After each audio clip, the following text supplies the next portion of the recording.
And one day I had to play in 43, and I was like, no way, there's no way. And that's when I knew I'm having a girl, because I said to myself, no way can a boy make it. They just, sorry, y'all. I genuinely just don't have it in you. It sounds good coming from you. And I want you to hear me, right? Mm-hmm. When we say that, we get shut down. When we say, yo, dog, they are targeting us. And again, I don't want to make this a woman-man thing. Black women have sat up on these couches and said, y'all are wrong. Do you know Some why? of the things you about to make it. No, I don't know why. I got married in 1975, and I was actually making more money than my husband practicing law. He was the Attorney General of Arkansas. I could not get a credit card in my own name. Women can do anything. Amen. Amen. Especially with the help of God, you can do everything. Amen. And I knew I was having a girl because Australia gets really hot. If you went to the bank to get a loan, you had to supply a baby letter saying that you were never going to have a baby during the period of the loan. In many cases, you had to have your husband's permission to start a business, and he did not have to have his wife's permission to do the same. We do they do Celsius, so it was like 43 is like 120. And one day I had to play in 43, and I was like, no way, there's no way. And that's when I knew I'm having a girl, because I said to myself, no way can a boy make it. They just, sorry, y'all. I genuinely don't said have it in you. I genuinely said, and I told my husband that day, we're having a girl. There's no way a little boy could handle everything I'm putting this baby under. When my husband died, all my cards had been Mrs. Lawrence Eldridge. Bella actually was able to pass legislation that allowed women to have their own credit. The Equal Credit Opportunity Act was the first effort to clear up those problems, and also it blasted a lot of myths. And we had a girl. That's right. Olympia was just like, Mom, we're cool. Yeah. We're cool. I got you. I'm hanging on. Hanging in there. I wish you'd just win this point. But you know what? She has a bad attitude like me. She gets angry if she doesn't win. She gets so mad. When you think of it, it seems so almost strange that that would have to be passed into law. You know, we always talk about helping people survive, helping people succeed. And then there's a Bella Abbott who's there to transform. And that's what she did with that legislation. Well, we don't call that a bad attitude. Right? We call that competitive, determined. Thank you. Okay, we call that competitive. Yes, that's what we, Okay. no, that's what we call it. That is not a bad attitude. It's not because bad. If a man I've acted been that way. well, they told me for years it's a bad attitude. Yeah, so I love this. Women fought for their own credit, so American Express had to give in. So carry an American Express card as a symbol of women's right to credit. But the why don't matter when the facts and the truth are the truth. When we say you know why, we're making excuses and justification for the fact that the same way you just said, yo, y'all are saying this, but you know why? They're not receptive. The why is about the GOP, not the women, though. In case you guys haven't been able to notice, I'm not a big fan of the modern political landscape in America these days. I liken the choices to being a basketball player or just playing ball all day and you're really thirsty. You want to get a sports drink or some water, and you go to a vending machine and it has Diet Cola and it has a Diet Lemon Lime drink. And then you're told in the community as a step above that, you're supposed to drink the lemon lime drink because that's how black folks are supposed to drink their drinks. Drinking the brown cola is the one that you're not supposed to choose. So anyone that chooses that is essentially a Benedict Arnold. And that's what you're hearing alluded to here when you hear references to GOP, the Grand Old Party, in this argument or this discussion, that any person that's aligning themselves with the ideas of the GOP as a black person is essentially turning against the black community. And in the middle of all of that, you hear this celebration of identifying with being woman, I'm a woman, which is fine. I'm about to go into a date and I don't have to send my location to anyone. My razors are so cheap and I can use 5-in-1 shampoo. The salary starts at $100,000. I was kind of hoping for more of like in the 150 range. Is that doable? You know what? Make it 200. Oh my God! I'm really starting to get crow's feet and smile lines. Oh my God. People are gonna think I'm hotter. It's 10 p.m. and I'm going for a run. The issue with all of this, of course, is that with the very complex racial history of America and that fateful diamond that is white men, white women, and black women, and the push and pull between those nodes of when are white women identifying with white men versus identifying with black women, and when do people see black men and white men as being on the same team in a racial history of America that doesn't have a very big record of showing black men and white men working in tandem in oppressing their respective women. But if that narrative becomes the narrative of a community, then you get conversations sounding like this one. No, I know. Yeah. And that's So what it's I'm not- saying. so we're on the same that's page. what I'm saying. Yeah, But we're on if the same page. when we say, yo, dog, they don't fear y'all like they fear us. Motherfuckers like, are you stupid? Yes, they fucking do. They care about and it's like, yo, dog, all right, cool. You gotta shut up, because if you continue to keep talking, guess what you're gonna get labeled as? You're gonna get labeled the misogynistic. So When you HR sit up here and represents sometimes say factual, truthful shit, and this is where you are hitting a home run, the marginalized group is the group that could be rude. The marginalized group is the group that could be assholes. You're gonna work. You're not gonna bitch. You're not gonna moan. You're gonna listen to every motherfucking word that comes out of my mouth. You're not gonna blink without permission. The people of a higher stature, because I don't have another privilege are the niggas, to your point, that have to listen, and you kind of gotta shut the fuck up. And so when you don't shut the fuck up, you get stamped. So it's just the thing, it's directional. So you're correct, it's just pointing in the wrong direction. I'm not pointing, no. It is. I'm just. So here's the thing. When I talk about the GOP, you can't bring up gender, right? You know why? Because you are the marginalized group when it comes to the GOP and the white mainstream. You're not the marginalized group when it comes to women. The thing that I'm hearing from a lot of women is, and I want to speak to this intentionally. A lot of women have come to me and said, black men are being targeted by rich white men and getting mad at black women, and we're not the ones who are targeting them. So they're not upset about, and this is something they say all the time, the GOP targeted you. Black women didn't target you. I agree with that. But black women are the ones who feel the fallback from it. We can do anything. We strong. Ain't we strong, Naya? Yeah. Make your daddy dead. So it's just the thing, it's directional. So you're correct, it's just pointing in the wrong direction. I found this to be a very interesting point of the interview, because you essentially have a set of black men saying, this is our experience, this is what we're going through, this is the way we see America from our own eyes. And the response to that is, actually, that's not correct the way that you're seeing it, or your point of view. I'm about to tell you the point of view that you're supposed to have, because just like you feel that you're oppressed, I'm oppressed, but I'm oppressed differently, and sometimes I'm oppressed even more. And she's going to explain exactly how intersectionality has basically clipped the heels off the black community, and it's not possible, it's unviable to try and save it, because anytime you try and save it as a man, you're going to get put into a certain category where inevitably you're going to be seen as an oppressor or someone to be used up.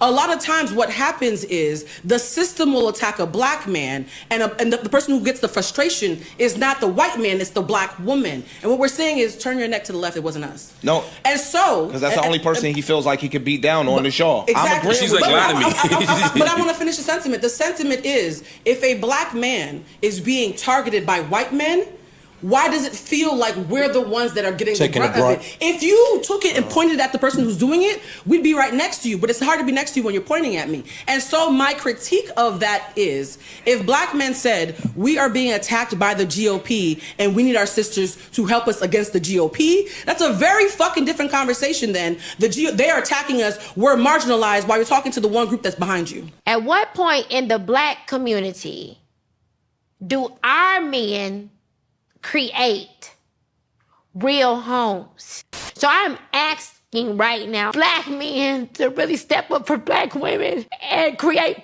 families. Black men are attacking black women. They're not creating homes. They're creating babies everywhere. What is going on with the black family? We are consistently creating the cycle of kids who can't come home and see their daddy there.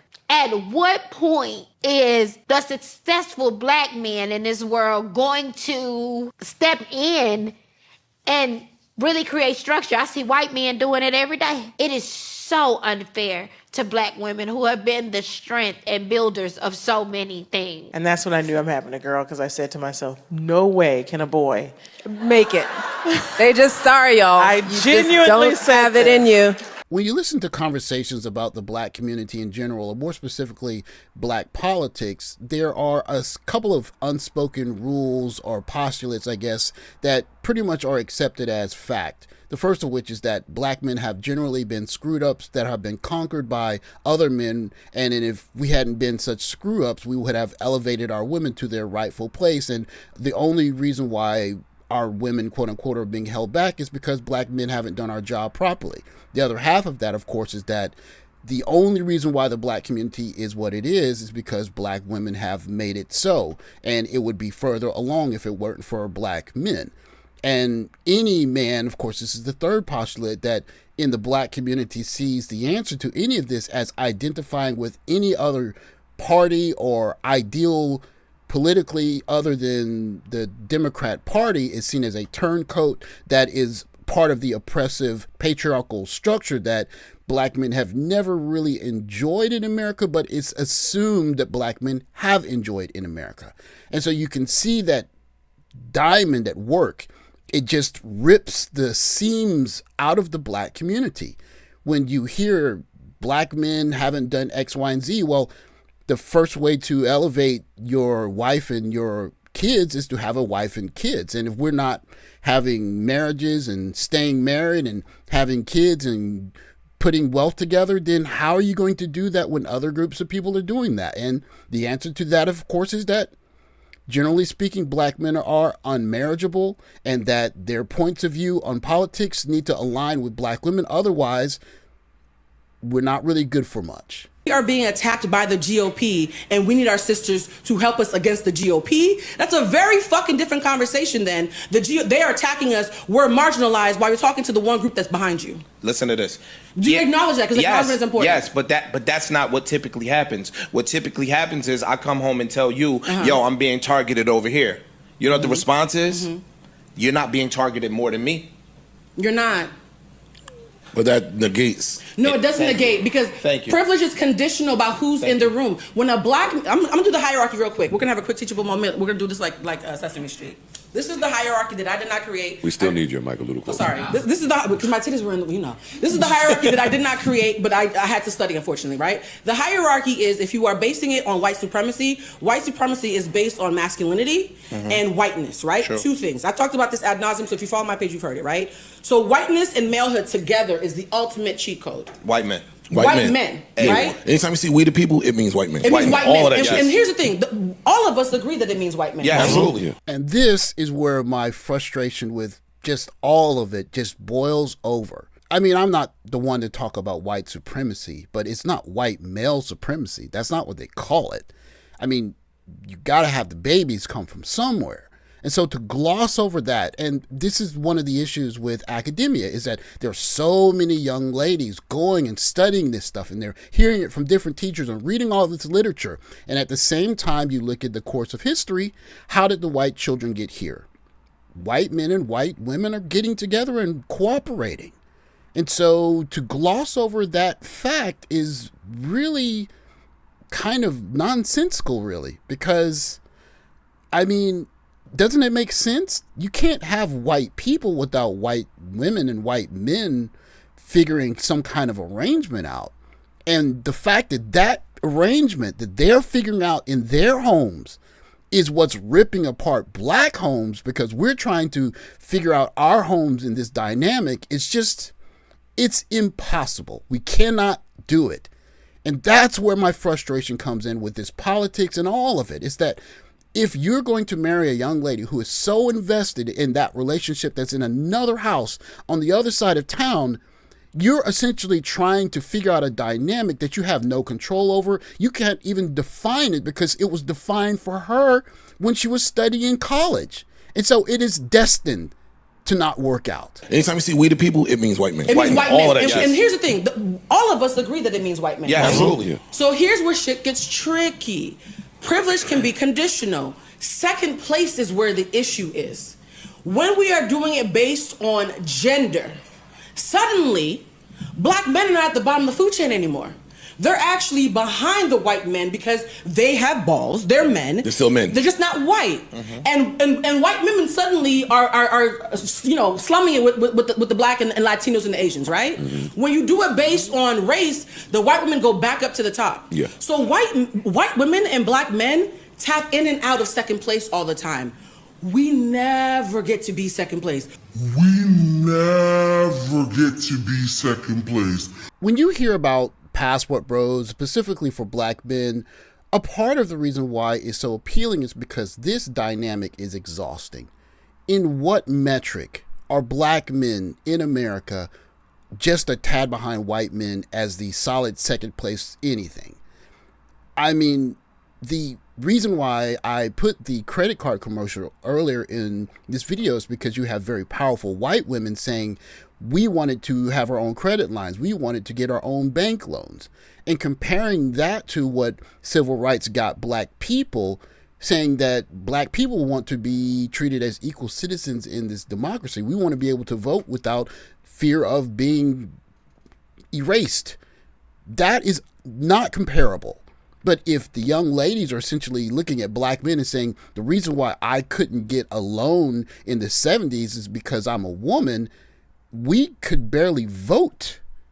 And so if you're going to identify with the powerful, rich white women, that means that you're not really identifying with the black men that help us all be able to vote, that we have the monuments of. And so this back and forth dynamic, this woman essentially telling black men, no, you have got it wrong. Your recollection of things, your way of looking at things is incorrect. I'm going to teach you the correct way to look at this.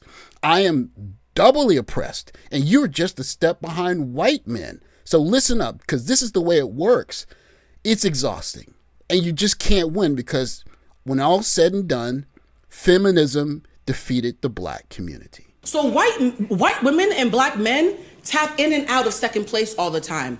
We never get to be second place. We're gonna always be in the trenches regardless, right? And what happens is, we love it when y'all are next to us when it comes to race. When it comes to race, black women are the first people marching. We're the first people on the front lines because you're next to us. The minute it becomes about gender, you leave us in the dust. And the issue is, we'll be talking about something where you're in second place and you pretend you're still next to us. And the disparity of where you think you are and where you actually are is where the issues happen. Acknowledge your privilege. Acknowledge your privilege. Say, you know what? These white men are after me. I'm still a man though, and there's misogyny, and I've never had to deal with misogyny. But on your worst day, none of you will ever have to deal with the system of oppression of misogyny. Now, what's really interesting about the point she makes there is that she is telling all of the men in the room essentially what their experience of being a black man in America has been. But she's also saying you can't understand the system of misogyny. How can she understand the experience of black men in America, but black men cannot understand her experience, unless I'm mistaken and she was reincarnated as a woman after living life as a black man in America, which I don't think she mentioned in the interview. She is lecturing black men on the fact that I understand something that you don't understand, but she is unwilling to listen to the black male experience. And this has become a norm. And black men are expected to take this in as part of our experience, as one of the boundaries for building a relationship, and try to make this work. How? She is unwilling to understand your point of view, but she will not acknowledge that you are trying to help her with her point of view, or that you could ever understand her point of view. How can that work? It can't. On your worst day, none of you will ever have to deal with the system of oppression of misogyny. And women who don't have the language, because I will give Ish some credit, there are women who do not have the language to separate misogyny from men. And they take out their frustration on misogyny, on men, right? And they there's a lot of them. A lot of them. And I call women out on this. But there are also men who take out their frustration on race, on black women. And so it's not that they don't listen to us. It's that we're all, not just Ish, all of us, pointing in the wrong fucking direction. I guess I can give Bluecentric some credit in that she says that we're pointing in the wrong directions. But with her name Bluecentric, I'm imagining her right direction is voting for the Democrats and disavowing anything that has to do with any other political leaning, because the right party to vote for is not the GOP. And we've been doing that for 3-4 generations, and things are pretty much what they are. And so you have some men looking at this particular situation and saying, I don't know what I'm going to do, but I'm not going to keep doing what I've been doing because it doesn't work. Don't get me wrong. As Americans, we are very privileged. Even us black Americans, we can go to stores where there are ripe avocados, bananas, and we can get PlayStation 5 games at the same time that we can get fresh baked goods. And we could do that even now at a relatively good price. But to say that black men and white women have switched spaces in American history as the second most benefited group that is a very tough sell. But if many young ladies are going to college being taught that, and they're thinking that in the intersectionality web, that because I am black and I'm a woman, I am more oppressed than black men because black men are men and men are oppressing women. So black men are oppressors, but this is the job of a black. It's a situation where really no matter what you do as a black man, you can't win. All things considered, if young ladies are essentially saying that black men are a privileged group of people, then they're essentially saying that you are someone that needs to be knocked down a peg. And if black men are viewed for our true place in society, getting knocked down another peg from where we actually are versus where people who are making movies like Is God Is thinks we are, means that we're not just the ground floor, we're in the basement. And we're supposed to take whatever comes because that's what a good black man is supposed to do. Well, black men have been doing that for 3-4 generations, several generations in America. And you have a generation of black men who are saying, I don't want to do that. I'm not going to do that. And truth be told, I would say to black women, if black men aren't good enough for you, just go get better men. Because my view of the black community now, I don't think with intersectionality floating around the black community, that it's possible to save it. Because no matter what a black man does, there's going to be some toxic something in it, or he's supposed to do more to match the production of the white man who he's just a step behind, and that he can switch places with white women while black women are seeing themselves as pulling themselves up from the bottom of the bottom because they're doubly oppressed. That means that no matter what black men are going through, there's not going to be anyone that sees them as anything other than a workhorse and someone that's supposed to vote a certain way when the elections come around. And you have to excuse me and a growing number of black men if we're no longer willing to fulfill that purpose. Feminism and intersectionality has won the black community. What becomes of the black community? I just give it my best wishes. But what I do know is that the black men that are leaving are saying it's impossible to save it. Not like this. Thanks for watching. Like, subscribe, comment below, catch you in the next video. Take care, guys.